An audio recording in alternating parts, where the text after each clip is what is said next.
Bienvenue donc à la quatrième séquence de notre colloque consacrée aux réceptions contemporaines de la Bible. Cet axe remet en lumière un phénomène qui est essentiel, surtout dans notre faculté universitaire de théologie. La Bible n'est jamais un texte figé. Elle circule, elle se traduit, elle se commente, elle s'interprète. Et ce faisant, elle se reconfigure au contact des cultures.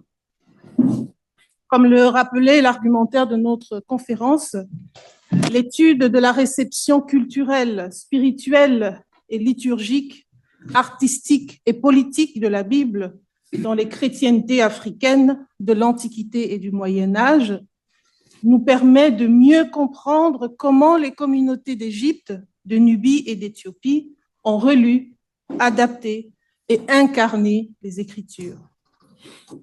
Les commentaires exégétiques, les cycles iconographiques, l'architecture, la musique ou encore les objets liturgiques témoignent d'une créativité remarquable qui révèle une Bible, comme je le disais, en mouvement, encore façonnée jusqu'à ces dernières années par des imaginaires africains pluriels. Les deux interventions de cet après-midi, l'une tournée vers un dialogue entre les traditions de l'Antiquité et le Moyen Âge, articulé aux analyses contemporaines de penseurs africains, et l'autre vers des productions plus actuelles, s'inscrivent dans cette dynamique.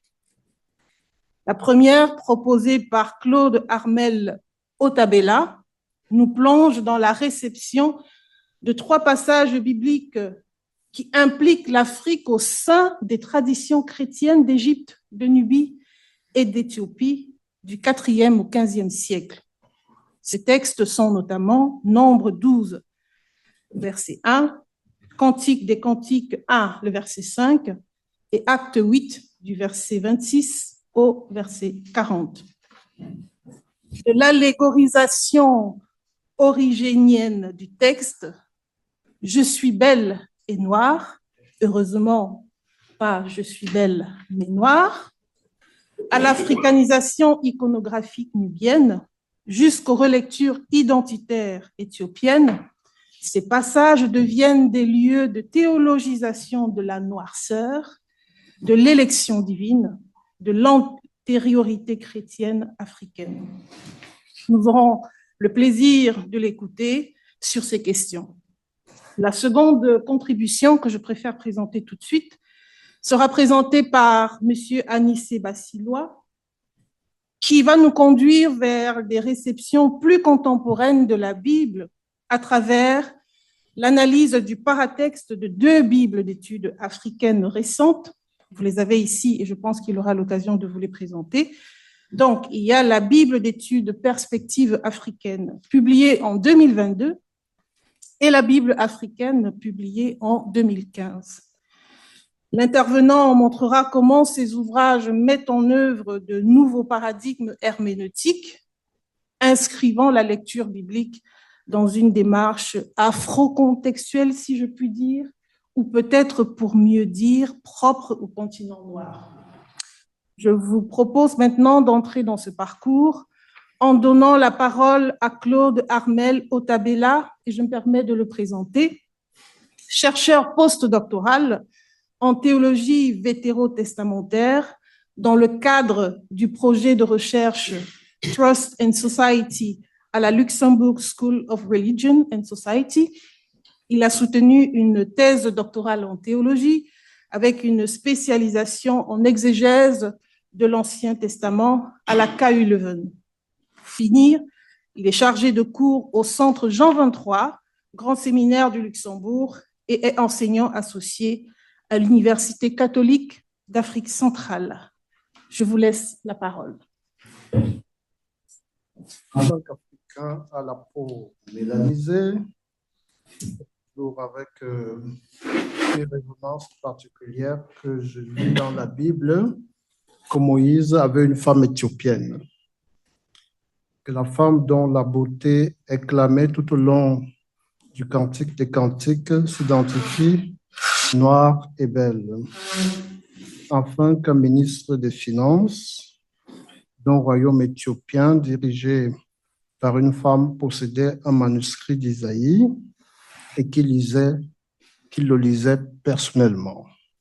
Je suis aussi impressionné par les lectures contextuelles des Africains et afro-descendants du Cap au Caire, de Dakar à Djibouti et des diasporas qui y trouvent un motif de fierté. Une trace de l'histoire plus longue de l'Afrique, bien avant l'irruption du drame des esclavages et des colonisations racistes. Dans la Bible, cette mémoire collective séculaire découvre à la mémoire blessée africaine des horizons plus larges. Cependant, je me suis aussi demandé comment les anciens Africains d'Égypte, de Nubie et d'Éthiopie lisaient ce texte. Qu'est-ce que ces premières réceptions, pour autant qu'elles soient accessibles, enseignent aux lecteurs d'aujourd'hui? Et je parle comme avec beaucoup d'humilité à la suite des présenteurs est-africains. Moi, je suis de l'Ouest africain, donc près de l'Atlantique, du Cameroun. Donc, je n'ai pas encore la compétence du Ge'ez et de la langue copte. Donc, je me suis contenté de quelques traductions accessibles. Et je m'attends à être enrichi aussi par la présence de cette audience savante et de tous qui ont ce savoir beaucoup plus que moi. Mais je suis aussi heureux de pouvoir parler comme un Africain de l'autre bord, de l'autre frontière du continent, parce que alors je peux aussi avoir une perception, une appropriation panafricaine au sens noble du terme, et ouverte aussi au dialogue avec les autres univers. Vous avez maintenant devant les yeux le petit chemin de mes réflexions. Je vais simplement suivre les trois textes qui sont les trois motifs bien connus.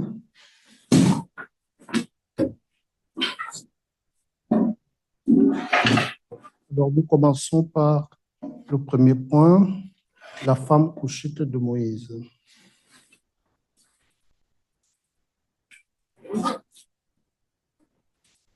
Alors, en Égypte, on peut, en simplifiant, résumer la chose avec le thème de l'allégorisation. Les interprétations égyptiennes sont fort influencées par l'héritage de l'allégorisme origénien. D'origine, la femme couchite représente l'âme issue des nations, autrefois étrangère, mais appelée à la lumière du salut. Myriam symbolise la synagogue qui rejette l'union avec les nations, aux côtés d'Aaron représentant les autorités religieuses. La punition et son exclusion figurent la situation du peuple juif atteint d'un aveuglement spirituel, la lèpre, mais appelé à une future purification et réintégration. Et ça va être repris. Comme vous savez, la patristique se construit à partir des modèles précédents. Ça va être repris par Isidore, moine au 5e siècle à Péluse, au delta oriental du Nil. Dans l'île éthiopienne, où Moïse a préfiguré l'Église tirée des nations. La tradition copte a conservé cette interprétation où l'altérité ethnique devient signe prophétique de l'universalité ecclésiale. En effet, dans la Bible hébraïque, l'Éthiopie et l'Inde sont souvent employés dans les oracles prophétiques comme un mérisme pour exprimer les deux extrémités du monde, dont l'universalisme de l'Inde à l'Éthiopie. Ces allégories, à coloration souvent ecclésiologique, entendent surtout lénifier les tensions du récit, en particulier celles liées à la coprésence de deux épouses de Moïse. Ainsi, la femme couchite de Moïse est le plus souvent identifiée à Séphora, évitant ainsi l'hypothèse d'une seconde épouse. Cette lecture s'hérite d'interprétations plus anciennes, à l'instar de Démétrios, et pour qui l'accusation d'Aaron et de Myriam s'explique par un lien géographique entre Madian et Cush, rendant possible l'usage du terme éthiopienne pour désigner Séphora. De même, Ézéchiel le tragédien décrit Madian comme une terre africaine peuplée d'Éthiopiens, couvrant ainsi les frontières ethnographiques. Cette ligne interprétative est reprise par Augustin d'Hippone, qui justifie l'appellation couchite par l'évolution des noms géographiques, niant ainsi toute seconde épouse. Pour Apollinaire, cité par Théodoret de Cyrre, Séphora figure Israël, l'Éthiopienne, l'Église et Moïse, le Christ épousant les nations. Théodoret rejette toutefois cette allégorie comme un mythe, soulignant que Séphora est étrangère. Il identifie plutôt la Madianite à l'Éthiopienne en raison de la proximité géographique entre Madianite et peuple dit éthiopien. La tradition rabbinique va plus loin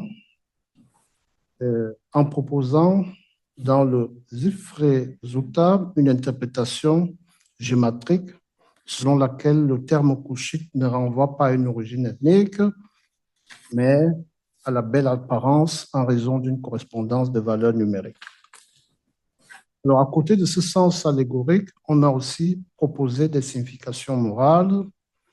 Partant d'origine, il ne faut pas dénigrer son prochain sous peine d'être frappé de lèpre, d'être puni. Chez Cyril d'Alexandrie aussi, l'accent ne porte pas sur l'identité de la femme, mais sur la faute de Myriam, interprétée comme une contestation de l'ordre divin plutôt que comme un problème ethnique. Cette interprétation est soutenue par l'exégèse critique, mettant en parallèle cet épisode avec de nombreux autres passages de contestation de l'autorité de Moïse dans le livre des Nombres. Les lectures africaines contemporaines, à l'instar de celle de Paulin Pokuta, un exégète du Congo-Brazza, qui était professeur à l'Université catholique, Paulin Pokuta suggère une ironie divine. Dieu blanchit des lèpres, celle qui critique la peau noire de l'Éthiopienne, révélant ainsi que l'impureté ne réside pas dans la forme étrangère, mais dans celle qui la discrimine. Je vais maintenant passer au deuxième point, c'est l'interprétation alors éthiopienne ancienne que je caractérise par la littéralité. Les écrits éthiopiens se distinguent par leur interprétation littérale du motif de la femme couchite de Moïse. On a parlé des commentaires amhariques, Andemta. Ce sont des traditions exégétiques éthiopiennes qui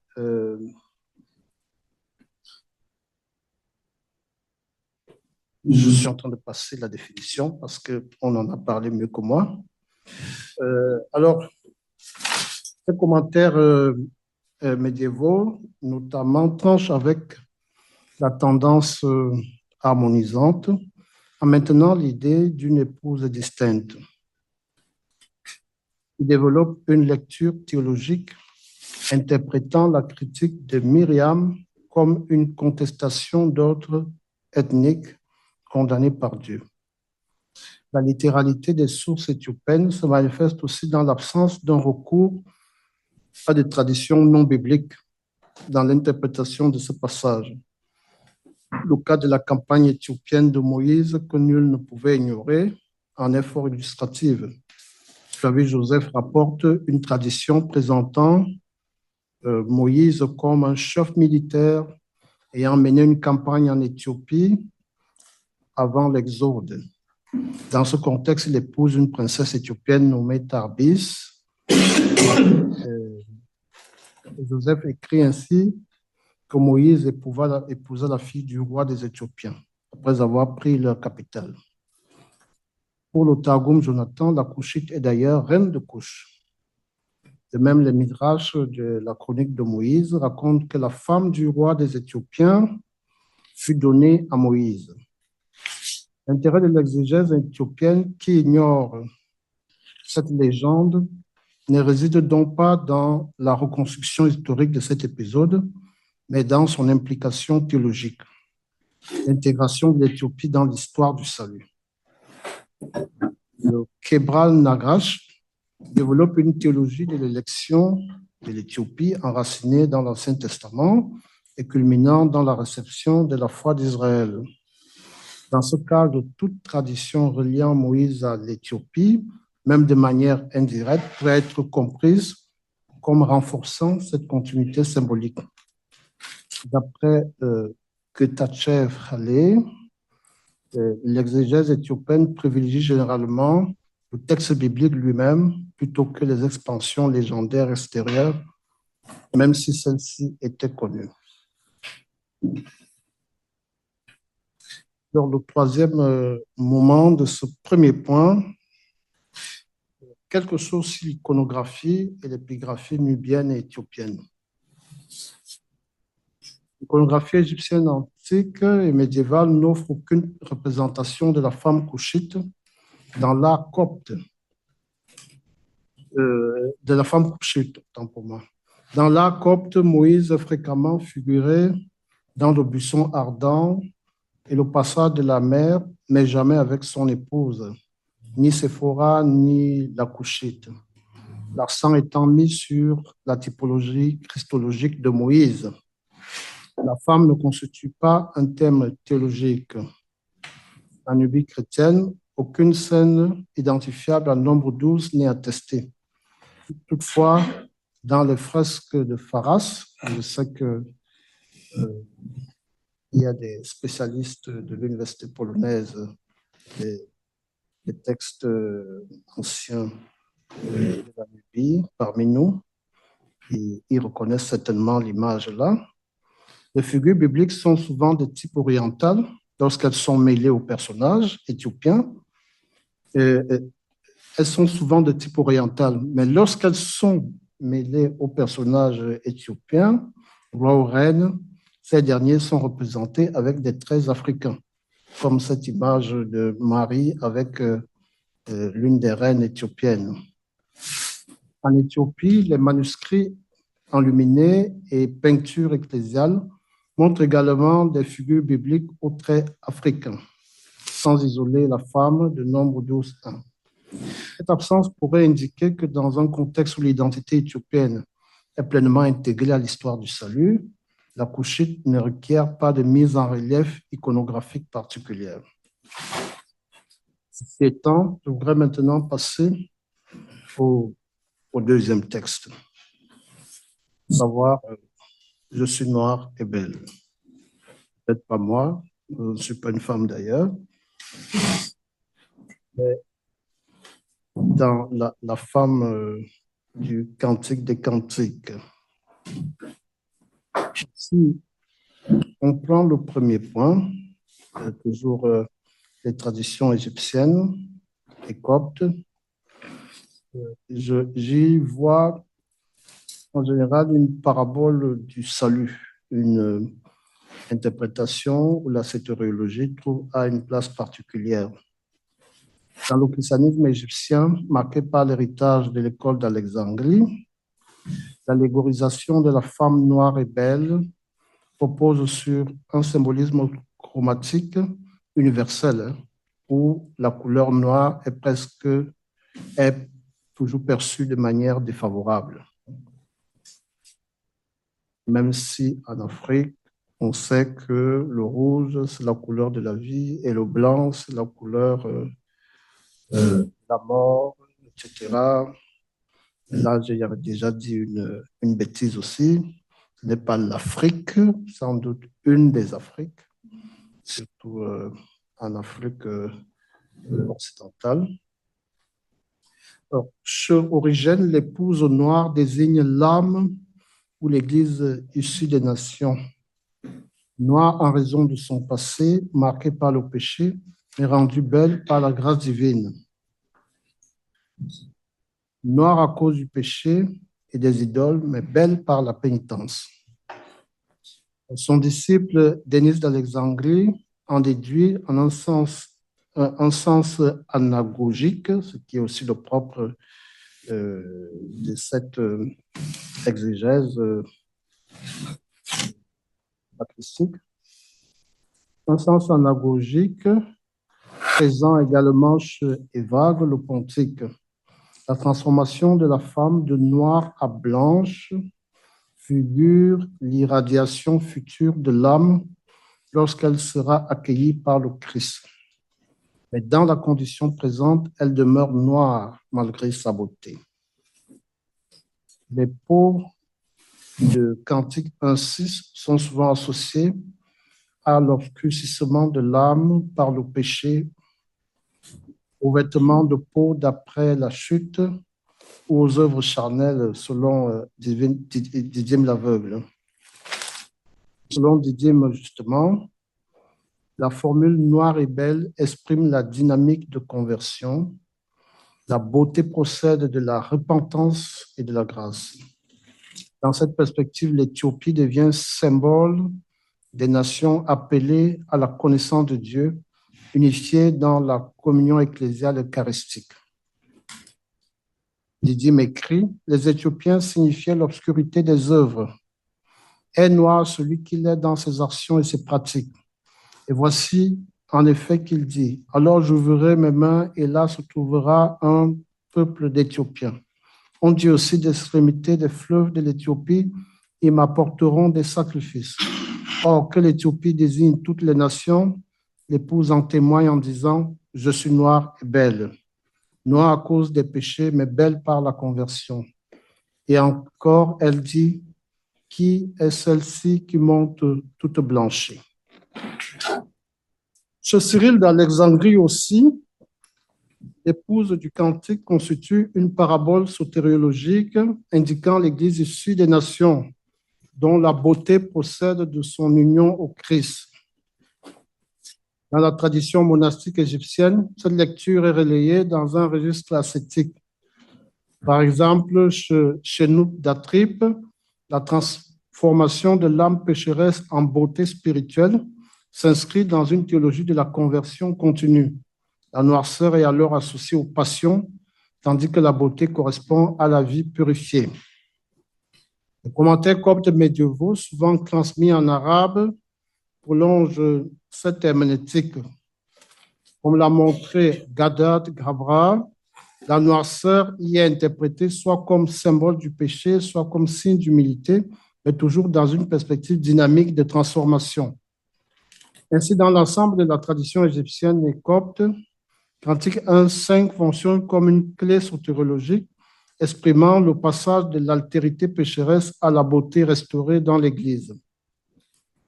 Même si l'on ne peut nier le caractère analogique de ces références à la peau noire, il demeure légitime de s'interroger sur le moment où cette imagerie chromatique dépasse le registre figuratif pour tendre vers une forme d'essentialisation, pouvant exposer à une certaine, vous me permettrez le terme, éthiopiophobie. Le passage du canon 4 de l'épître canonique de Pierre d'Alexandrie est particulièrement révélateur, malgré l'allusion évidente à Jérémie 13, 23. Un Éthiopien peut-il changer sa peau et un léopard ses taches? Alors l'évêque d'Alexandrie y décrit les impénitents comme, je cite, portant perpétuellement la noirceur inhérente et indélébile du péché comme la peau d'un Éthiopien. Toutefois, comme dans les images les plus fortes, il n'y a pas, à vrai dire, dans ces interprétations, un glissement du symbole vers une forme de fixation ontologique. Un mot sur les traditions éthiopiennes concernant la femme noire et belle. La réception éthiopienne s'inscrit initialement dans ce cadre allégorique, mais elle s'en distingue progressivement par une construction, une affirmation de l'identité noire. Les commentaires gaze, notamment dans la tradition des commentaires Andemta, une fois de plus, reconnaissent l'interprétation ecclésiologique héritée d'Alexandrie, tout en lui conférant une dimension identitaire. On y observe l'absence de toute description dépréciative de la couleur noire.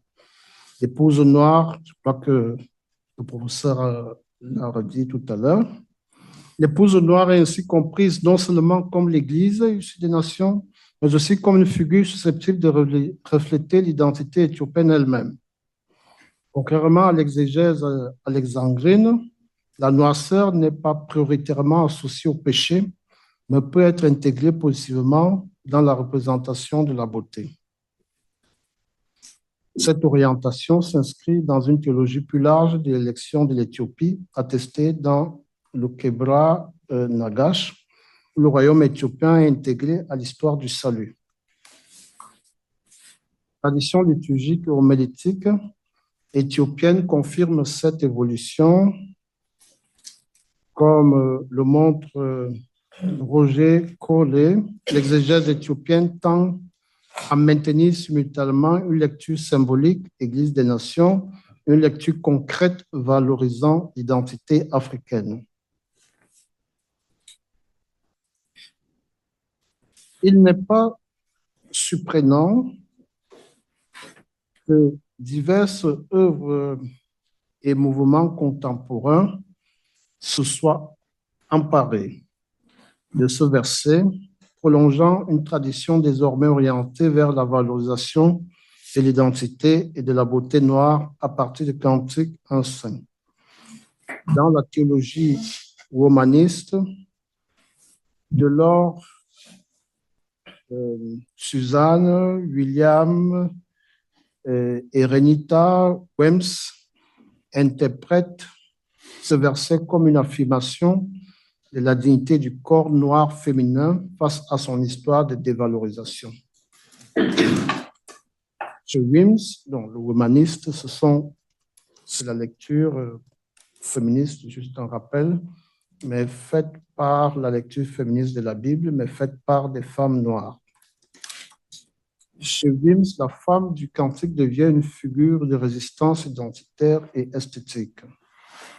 Parallèlement, le mouvement culturel Black is Beautiful des années 60-70 a contribué à diffuser une relecture positive de la noirceur en dialogue implicite avec l'imaginaire biblique. Des figures comme Maya Angelou et James Baldwin participent à cette revalorisation, affirmant la beauté noire comme intrinsèque. On connaît le contexte aussi des années 60 aux États-Unis. Dans la littérature, Toni Morrison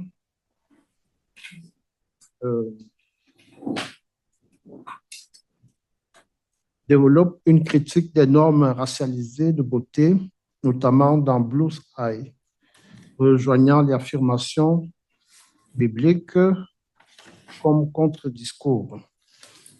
Le roman camerounais C'est le soleil qui m'a brûlé de Calix Beyala de 1987, reprenant le passage de Cantique 1-6, met en scène une parole féminine radicale incarnée par le personnage Ateba qui revendique son corps, sa sexualité et son identité face aux violences sociales patriarcales postcoloniales.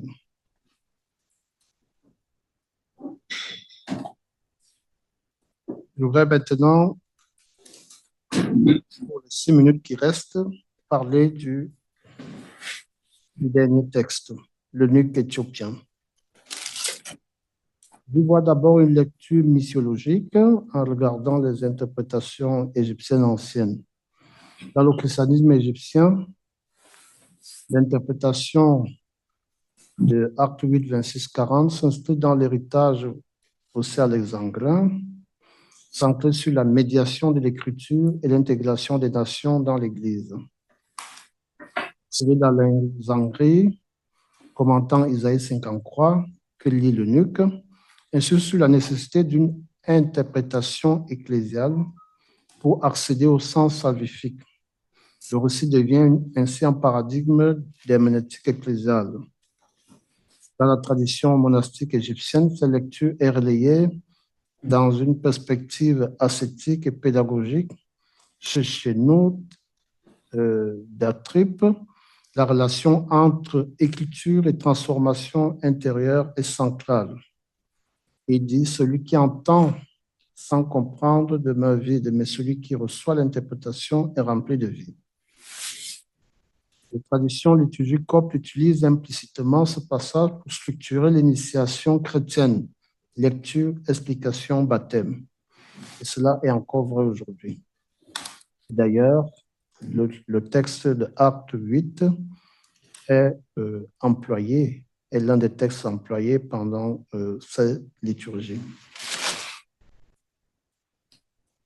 Enfin, à la suite d'Origène et de Didyme, l'aveugle et même de Cyril d'Alexandrie, la condition d'eunuque apparaît comme une figure de l'étranger pleinement intégré dans le peuple de Dieu par la conversion et l'adhésion à la foi.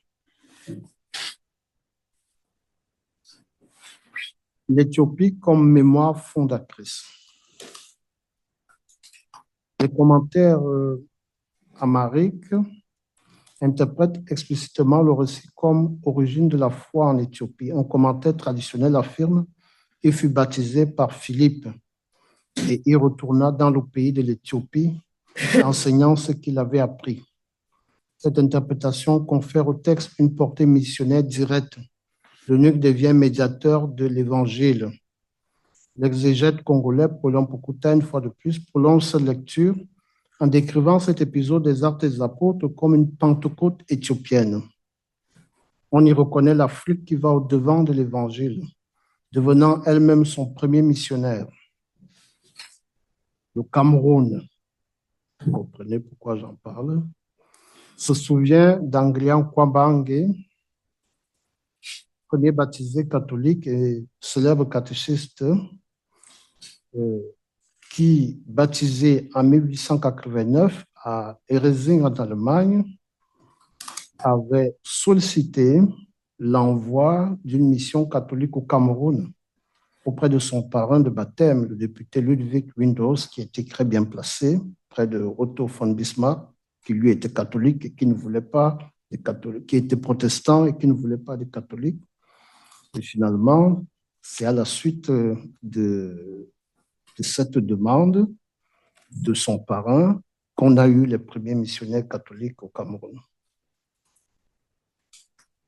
Avec l'eunuque qui demande lui-même la lumière de la parole et l'eau du baptême, on est loin du contexte de subordination coloniale. Il s'agit d'un dynastès qui possède et lit un rouleau d'Isaïe. Ici, la Bible ne fait pas encore partie de la bibliothèque coloniale. Sa lecture exprime l'ouverture d'esprit et la liberté éthiopienne. Dans le Kebra Nagash, l'Éthiopie est intégrée dans une histoire du salut continu culminant dans la réception de la foi chrétienne. On peut y lire que l'Éthiopie a reçu la lumière de la foi et a glorifié le Dieu d'Israël. Dans la liturgie éthiopienne, le récit de Acte 8 est lu comme exemple paradigmatique de conversion immédiate.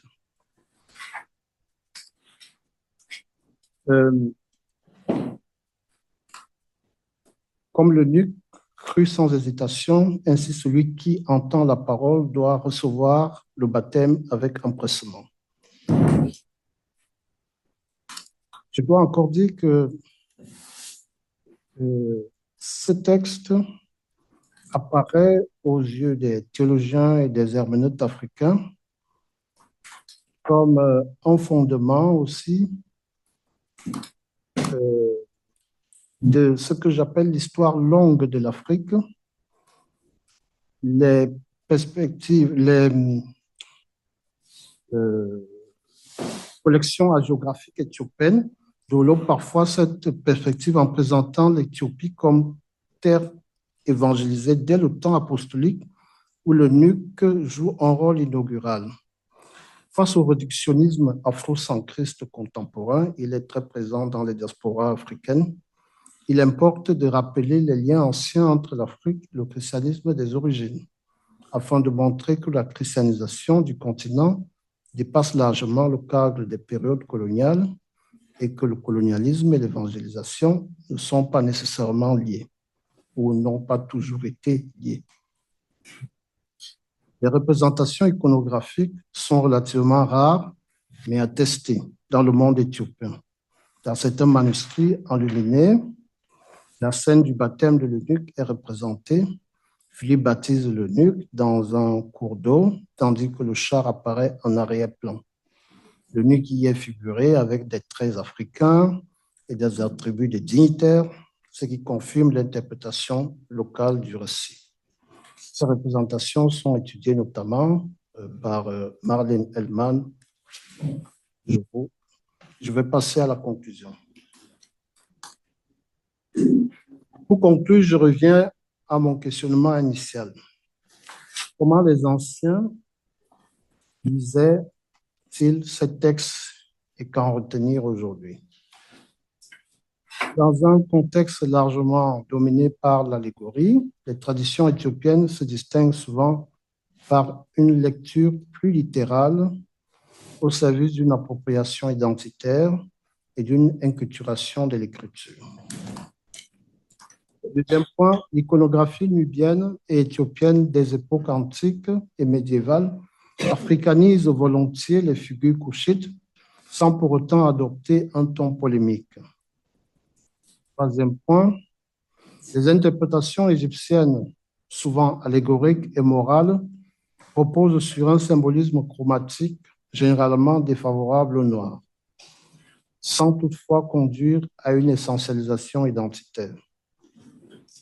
Quatrième point, ces figures couchites, en particulier l'eunuque éthiopien, ont contribué à la formation d'une identité chrétienne dès les premiers siècles. Cinquième point enfin, cette enquête fait apparaître à la fois des continuités et des ruptures avec les lectures contextuelles africaines contemporaines qui sont façonnées par des enjeux nouveaux. Je vais m'arrêter là. J'avais une question concernant la lecture de l'eunuque éthiopien. Le fait qu'il ait été baptisé par quelqu'un qui n'est pas un apôtre, ça n'a pas délégitimé l'apostolicité de la foi en Éthiopie? Est-ce que ça jouait un rôle que ce ne soit pas un apôtre qui ait prié pour lui ou les baptisé? Je ne sais pas si la question est claire. La question est claire et je vous en remercie. Mais je n'ai pas la réponse à cette question. Je dirais simplement que quand on observe le mouvement du récit dans les Actes des Apôtres, il n'y a pas on n'est pas tenté de tomber dans une sorte de délégitimation. En fait, on est dans l'extension, le déploiement du programme que Jésus donne en Actes 1:8. Vous serez mes témoins à Jérusalem, dans toute la Judée, en Samarie et jusqu'aux extrémités de la terre. Alors, on a d'abord la Pentecôte de Jérusalem, puis avec le martyre de M. Étienne, comme disait Tertullien, le sang des martyrs devient alors semence de chrétienté. On dit le jour de la persécution, de la mort l'assassinat, disons, d'Étienne, une grande persécution va éclater et cette persécution va devenir alors, va provoquer une mobilité qui va devenir aussi une dynamique missionnaire. Et Philippe, qui a reçu l'imposition des mains comme diacre, va, lui, se rendre d'abord en Samarie et puis être conduit par l'Esprit Saint vers cet Éthiopien. Donc, on a comme trois Pentecôtes, en fait. La Pentecôte judéenne à Jérusalem, la Pentecôte samaritaine, maintenant la Pentecôte éthiopienne qui nous sort. Et là, c'est vraiment l'oracle de Jésus qui s'accomplit. Puis après, il y a la même chose qui se produit à Césarée vis-à-vis des païens. C'est plus une lecture missiologique qu'il faut avoir. Maintenant, est-ce que ça a été reçu comme quelque chose de moindre? Je ne crois pas, parce qu'il n'y a pas beaucoup de... non, c'est plutôt reçu comme un motif de fierté. Il y a d'ailleurs un passage des interprétations éthiopiennes qui prolongent le texte. En fait, après, il est venu en Éthiopie et puis il a prêché, etc. Donc, c'est une récupération plutôt dans ce sens. Oui, bien sûr, allez-y. Je me permets d'ajouter à ce que M. Otabel a dit. Disons que, oui, Philippe n'était pas apôtre, mais il y a, dans l'ancien temps, c'est-à-dire il y a certaines figures qui étaient associées aux apôtres, et cela leur donnait une certaine légitimité. Hein. Je donne l'exemple de Marc. Marc, par exemple, qui n'était pas apôtre, en tout cas, pas parmi les 12 apôtres, mais c'est lui qui aurait fondé l'église d'Alexandrie, et l'église d'Alexandrie tire justement sa légitimité de cette figure de Marc. Donc, Philippe, Étienne, le grand diacre, le premier diacre nommé par les apôtres, ne font que figurer, si vous voulez, autour de ces cercles très fermés des figures apostoliques. Donc, il est possible que, effectivement, Philippe, sa figure, soit légitimée et joue un rôle très important et doit avoir été tenu, entre guillemets, comme un apôtre, en tout cas, sinon un contemporain des apôtres ou un collaborateur des apôtres. Il y a un cas encore plus fort, c'est Paul. Voilà.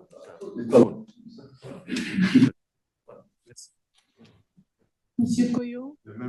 Par rapport à l'eunuque éthiopien, il me semble qu'il est un saint en Éthiopie. Je me trompe, je m'interroge. Jan Darada.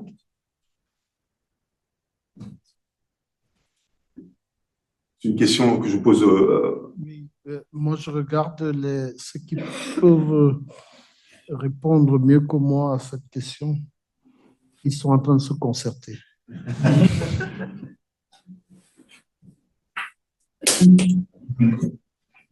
Il ne semble pas apparaître dans le synaxième.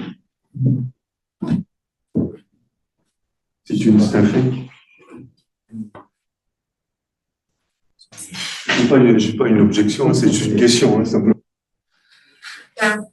Peut-être c'est une récupération. Ouais. On va vérifier. On vous envoie un mail.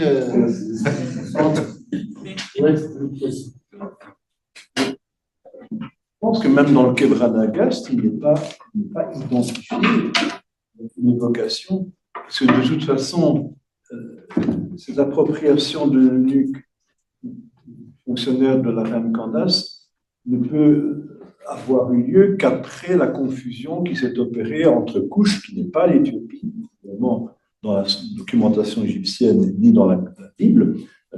Couche, c'est le Soudan, hein, c'est le royaume de Méroé. Et la première trace d'une confusion avec l'Éthiopie, c'est dans l'inscription du roi Ezana, où Ezana dit « Je suis le roi de Couche et des Bedja ». Mais c'est évidemment une appropriation territoriale qui est indue à l'origine, qui est probablement dû aussi à des prétentions expansionnistes des Anna lui-même, et puis qui va s'inscrire, mais qui n'est pas premier. Il faut quand même bien rappeler que dans la Bible, Couche n'est pas l'Éthiopie actuelle. Couche, c'est Méroé, c'est le Soudan.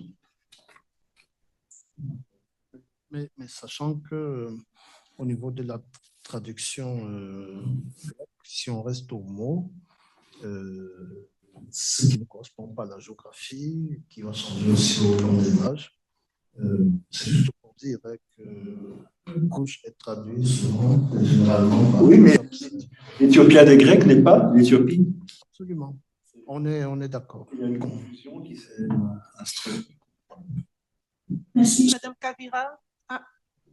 Ceci étant dit, je crois qu'on doit lire la réception, quelle que soit l'origine, comme étant donné qu'il y a d'autres saints aussi qui sont appropriés. Donc, mais pour l'instant, moi, je vais vérifier certaines choses. Madame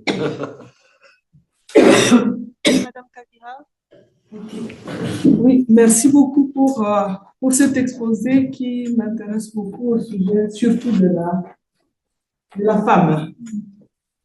Moi, la belle, je le dis aujourd'hui avec la forte montée du féminisme, comme vous en avez fait allusion, qui essaie qui s'identifie, qui récupère, donc la récupération de ces textes bibliques par des mouvements qui sont loin de la chrétienté.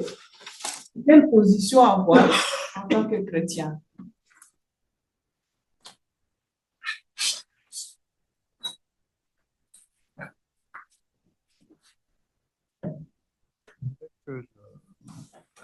En tant que chrétien, la Bible nous conduit sur un chemin de liberté. L'Ancien Testament, on peut même dire que l'évangile de l'Ancien Testament, c'est l'Exode.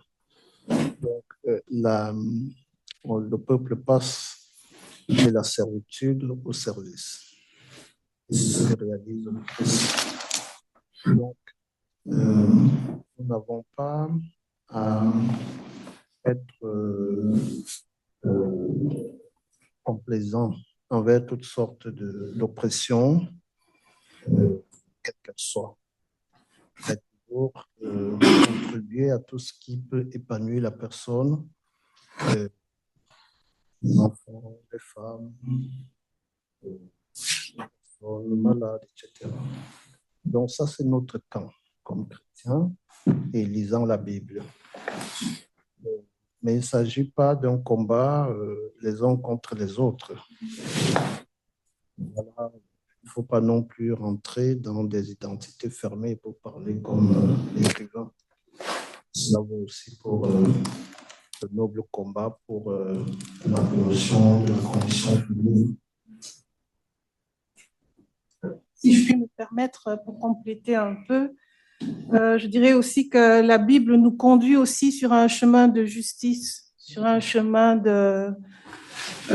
d'éthique, et que toutes les questions liées aux minorisations, aux problématiques raciales, tant qu'il y a des auteurs qui ne sont pas religieux, qui travaillent de manière à ce que nous-mêmes, chrétiens, qui faisons souvent la politique de l'autruche, que nous puissions être conscientisés sur ces questions. Personnellement, je suis toujours preneuse et je trouve, comme il l'a bien relevé, que ici les combats s'entremêlent et que ça doit, à mon sens, nous orienter vers ce qui est juste, sur ce qui est bon. Et d'ailleurs, votre question rejoint un peu un questionnement que j'avais, parce que ce fameux passage biblique est beaucoup utilisé auprès des jeunes, surtout des femmes noires, où leur beauté est questionnée dans le contexte actuel.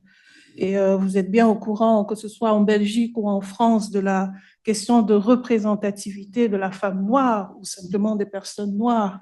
Et donc, je trouve qu'il Ici, c'est important de le relever et aussi de participer, d'encourager des personnes non croyantes qui traitent de ces questions-là. Oui, monsieur.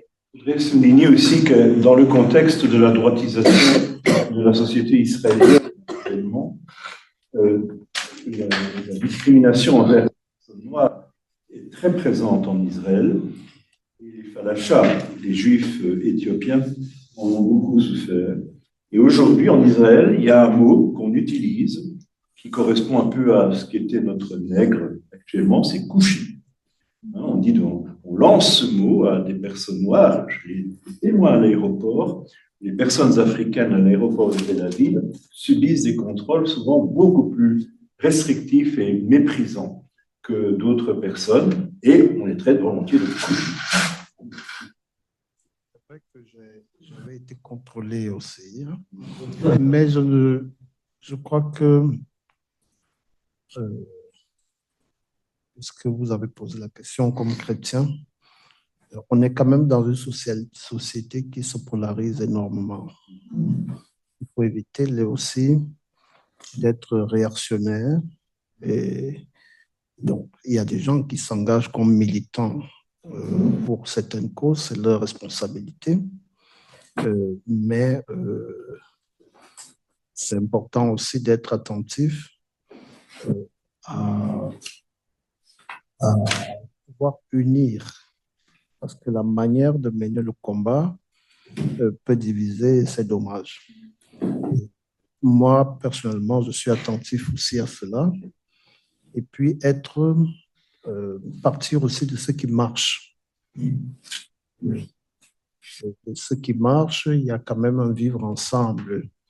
Et si on est de ce côté de l'Europe, un vivre ensemble réel, des choses qui se font, et puis voir alors ce qui reste à bâtir. J'aime beaucoup ce que font les femmes africaines avec le concept d'afro-européenne, donc qui assument leur double appartenance, mais que ce soit toujours vraiment dans l'idée de faire les ponts. Ça, c'est plus intéressant. Après, les combats politiques sont ce qui sont. C'est pas le propos ce soir. Oui. Un grand merci encore, s'il vous plaît.